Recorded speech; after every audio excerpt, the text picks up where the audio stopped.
हनुमान जी द्वारा संजीवनी बूटी लाने की कथा रामायण की सबसे रोमांचक और प्रेरणादायक घटनाओं में से एक है। यह घटना रामायण के युद्ध कांड के दौरान घटित होती है, जब राम और रावण की सेनाओं के बीच घमासान युद्ध चल रहा था। मेघनाद, जो रावण का सबसे शक्तिशाली पुत्र था, ने अपनी मायावी शक्तियों से युद्ध के मैदान में आतंक मचा रखा था। उसने लक्ष्मण जी पर एक विशेष शक्ति बाण चलाया, जिससे वे गंभीर रूप से घायल होकर मूर्छित हो गए। राम जी इस दृश्य को देखकर अत्यंत व्याकुल हो गए और उनकी चिंता बढ़ गई कि अगर लक्ष्मण जी को कुछ हो गया तो वे इस युद्ध को कैसे जारी रख पाएंगे। इस विकट परिस्थिति में वैद्यराज सुषेण ने सलाह दी कि लक्ष्मण जी के जीवन को बचाने के लिए संजीवनी बूटी की आवश्यकता है, जो केवल हिमालय पर्वत पर मिलती है। लेकिन समस्या यह थी कि संजीवनी बूटी को सूर्यास्त से पहले ही लाना होगा, अन्यथा लक्ष्मण जी की जीवन रक्षा असंभव हो जाएगी।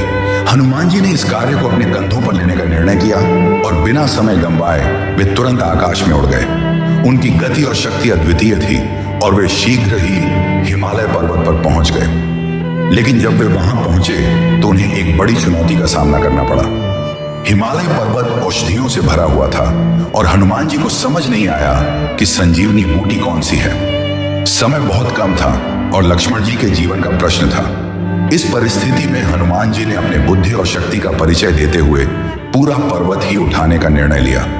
उन्होंने पर्वत को अपने विशाल हाथों से उठाया और उसे लेकर पुनः आकाश में उड़ चले। हनुमान जी की इस अद्वितीय वीरता और संकल्प शक्ति का परिणाम यह हुआ कि वे समय रहते युद्ध के मैदान में लौट आए। सुषेण वैद्य ने संजीवनी बूटी का प्रयोग किया और लक्ष्मण जी की जान बचा ली। ये देख राम जी ने हनुमान जी के प्रति अपनी कृतज्ञता व्यक्त की और पूरी सेना ने उनकी भक्ति और शक्ति की प्रशंसा की।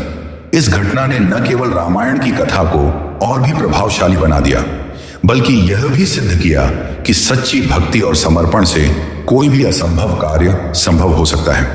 हनुमान जी की इस वीरता की कथा आज भी पूरे संसार में श्रद्धा और आदर के साथ सुनाई जाती है और उनके अद्वितीय समर्पण की मिसाल दी जाती है।